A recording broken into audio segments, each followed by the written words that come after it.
Okay, this is a Shenmue fanfic called The Scent of Deceit, which is about the character Tom from the series, who's basically a hot dog vendor and he just serves no purpose but for like a little bit of comic relief. Even He though just sells hot dogs. some of the dialogue in the game's pretty funny as well. I'll, I'll, I'll just give you a little kind of example of that. Do you know where I could find some sailors? There we go. Wow. Yeah, Hilarious. it is when you actually play the game Coming because soon. you run around for hours talking to people asking if they know where sailors hang out. That sounds inexplicably boring. This But, it's that part is, but the okay. game's really good anyway. Anyway, Cool. we'll alternate between ellipses as we've agreed we'll call them. So Ellipsi. Let's I will go. so I'll start humor slash drama. Okay, it was the beginning of winter 1986 in Yokosuka. How the fuck? How the Yokosuka. fuck do you? Do you know? Yo, I Can I don't just remember give how a bit of to pronounce advice it. to the listeners? See while you're listening to Madman say this entrance bit, if you can say it in a film noir voice, Jason, right? And go and look up Okay. Maggot Brain by Funkadelic and listen to it while he's saying it. Okay, go. Okay, how can I could do a Max Payne thing? Is that what you sort of mean? That sort of idea, yeah. Yeah, okay. It was the beginning of winter 1986 in Yokosuka, Japan.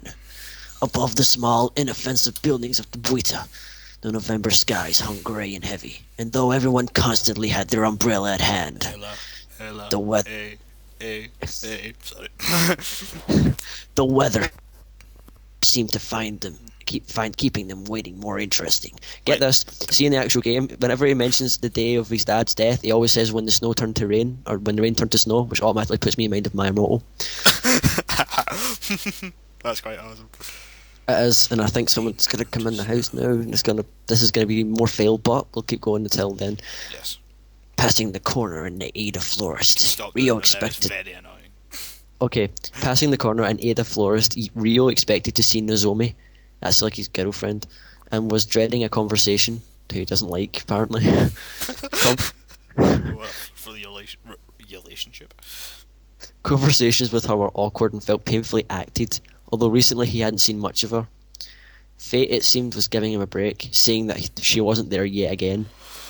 He upped his pace to a run and didn't slow until Tom's hot dog truck was in sight. Rio! The accented voice reached Rio from a distance.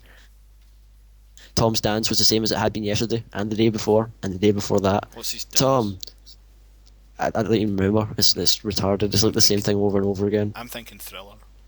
To be honest, if you've seen this guy, you'd probably be thinking Thriller.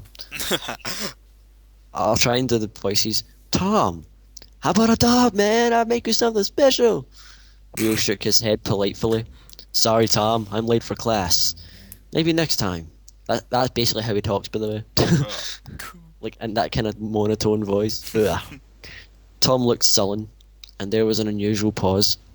The thing is, said Tom eventually, looking at his feet, I'm closing down. What? Rio turned to face Tom. Closing down? This was a truly this was truly a tragic occasion and called for a momentous gesture. So he stuck up his middle finger. Rio pulled a few notes from his pocket. Tom stopped his music. Yeah, replied Tom. Tonight I won't be here. Rio, with a sudden sense of emotion, patted Tom's shoulder and handed him 3,000 yen. I'll have one, said Rio. Keep the change. Not wanting to miss his bus, Rio told Tom he'd see him later and hurried off. Of course, as Rio sprinted, he remembered that he'd never see Tom again, and he was already too busy running. And what could he say? Standing at the bus stop, the rain was finally unleashed from its heavenly cage, and Rio gazed up at a plane. My friend, said Rio softly. Tom. Tom can turn into a plane. Sweet. I know Tom has magical powers. Transformers. Tom is in disguise. Okay, so I get this section. I don't know Yes. what the characters sound like, so I'm going to make up my own voices, and I'm probably going to change their names. I have Yes. never played Shenmue. Oh, Fukuhira-san. By the way, Fukusan is a complete pussy, so that's basically how you can perceive Okay, his right. voice. Okay. School had been its usual routine self. Rio had avoided Fukuharu-san all day once again, but no one's luck can hold out forever. As Rio passed through the school gates on his way out, his name was called Rio. That's quite funny. in a Yeah. weird way. But yeah. Yeah. Ooh, place lost, place lost. Yeah, Place. right in the first line, basically, of that chapter. So I am, yes. A- As Rio So passed through I the am. skill gates. As Leo passed those gates on his way out, his name was called, and running footsteps were followed by panting breath as Foko-san caught up with him. Going kinda deaf, eh, my dojo pal? Is this a boy or a girl? It's a guy. It's a guy? Alright, so, yes.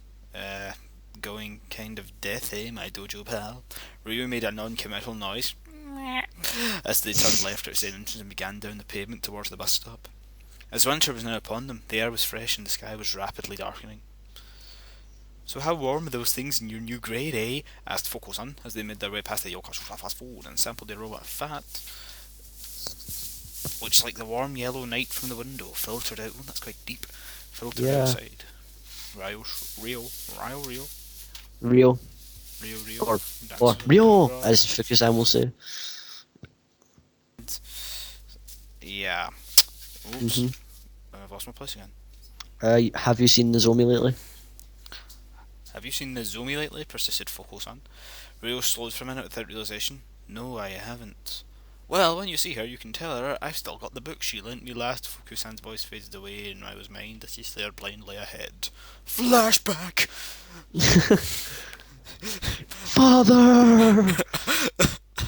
When the rain turned to snow, the snow turned to sleet, and then the sleet turned into slush, and we had slush fights, and it was fun.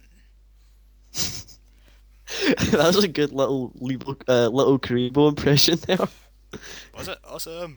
That actually sounded a bit like Little Karibo. Yeah. Oh, maybe I was watching Yu-Gi-Oh! Just earlier. Maybe that's why. It's in your head. And I've lost my place. Fuck's sake. By the time the bus had pulled up By to the the time Buta, Steal my bits. By the time the bus had pulled up to the Buita, Focus-on the was busy talking Buta! only to him, talking to This is himself. I'm a pretty girl. Stepping off the vehicle together, the pair began the long walk up to the Hazuki residence, a journey usually punctuated only by Foko-san's obsessive visit to the tomato convenience store. Okay, what is the tomato convenience store? it's basically like Spar. What's a spa, right? It's a lot like that. It's just like that. Spa. But it's got the most awesome music playing in it. It's fucking awesome. Why did I think Live and Learn? Does it have Live and Learn play that? Because that would be sweet if there was a shop It, that it doesn't. played Live No, and but do you know what you can do in it though, right? What? You get these little things. It's like, say you put a pound in it, you get like a little toy. You can get like Sonic and all that in it. It's awesome. Nice.